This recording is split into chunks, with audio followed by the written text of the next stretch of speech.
அவர்களில் உயிர்காக்கும் சிகிச்சையில் இருக்கக்கூடியவர்கள் என்று 2 பிரிவாக அவர்களுக்கான நிவாரணத் தொகை வழங்கப்படும் எனவும், அதே நேரம் முதலமைச்சர் குழு அமைத்திருக்கக்கூடிய நிலையிலே குழுவின் விசாரணைக்கு பிறகு விசாரணை அறிக்கையின் அடிப்படையிலே சில அறிவுறுத்தல்கள், வழிகாட்டு நெறிமுறைகள் கடுமையாக்கப்படும் என்றும் தெரிய வந்திருக்கின்றது. மேலும் இறந்தவர்களுக்கு உதவக்கூடிய அவர்களுடைய குடும்பத்தினருக்கு ஆறுதல் தெரிவிக்கும் வகையிலே நிவாரண உதவிகளும் இன்னும் சற்று நேரத்தில் அறிவிக்கப்படும் என்ற ஒரு தகவலையும் சொல்லி இருக்கின்றார்கள். காயமடைந்திருக்கக்கூடியவர்கள், பலத்த காயத்தோடு உயிர்காக்கும் சிகிச்சையில் இருக்கக்கூடியவர்கள், இறந்தோருடைய குடும்ப உறுப்பினர்களுக்கு இந்த நிவாரணத் தொகை வழங்கப்படும் என்ற ஒரு தகவலையும் சொல்லி இருக்கின்றார்கள். எனவே இந்த இறுதி அறிக்கை வழங்கப்பட்ட பிறகு 3 நாட்களுக்கு பிறகாக அரசின் சார்பிலே சில வழிகாட்டு நெறிமுறைகள் வெளியாகக்கூடும் என்று சொல்லப்பட்டிருக்கின்றது. மஞ்சக்கண்ணை பகுதியிலே இன்று இந்த அமோனியா வாயு கசிவின் காரணமாக 70க்கும் மேற்பட்டவர்கள் மயக்கம், கண் எரிச்சல், மூச்சு திணறல் உள்ளிட்ட பாதிப்புகளை சந்தித்திருக்கின்றார்கள். ஒரு சிலர், அதாவது 7 பேர் உயிரிழந்திருக்கக்கூடிய சூழ்நிலையில் சிலர் மருத்துவமனைக்கு கொண்டு செல்லப்பட்ட பொழுதே வரக்கூடிய வழியிலேயே இறந்து விட்டார்கள் என்ற ஒரு தகவலையும் மருத்துவமனை நிர்வாகத்தின் சார்பிலே சொல்லியிருக்கின்றார்கள்.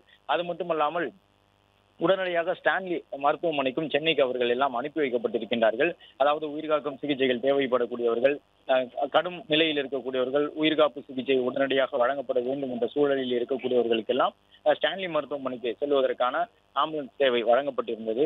அது மட்டுமல்லாமல் இப்பொழுது உயிர்காக்கும் சிகிச்சைகள் மாவட்ட மருத்துவமனைகளுக்கும், அதாவது திருவள்ளூர் மாவட்ட மருத்துவமனை, அங்கு இருக்கக்கூடிய மேலும் சில மருத்துவமனைகள், இந்த பாதிக்கப்பட்டவர்கள் அனுமதிக்கப்பட்டிருக்கக்கூடிய இடங்களுக்கெல்லாம் மருத்துவ உபகரணங்களையும் சென்னையிலிருந்து அனுப்பி வைத்திருக்கின்றார்கள். எனவே சுகாதாரத்துறையின் மூலமாக இந்த அமோனியா வாயு கசிவை தடுப்பதற்கான நடைமுறைகள் என்ன என்பது தொடர்பான ஒரு இறுதி அறிக்கையினை விரைவில் தாக்கல் செய்ய இருக்கின்றார்கள். இது மட்டுமல்லாமல் காவல்துறை விசாரணை ஒரு பக்கம் நடைபெற இருக்கின்றது.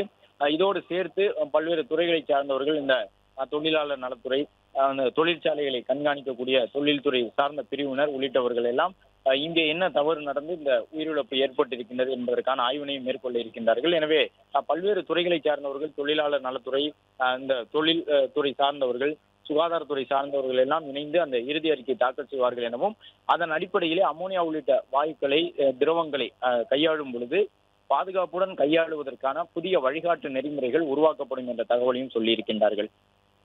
மற்றும் ஆப் ஸ்டோரில் இருந்து பாலிமர் செயலியை QR கோடு மூலம் பதிவிறக்கம் செய்யுங்கள்.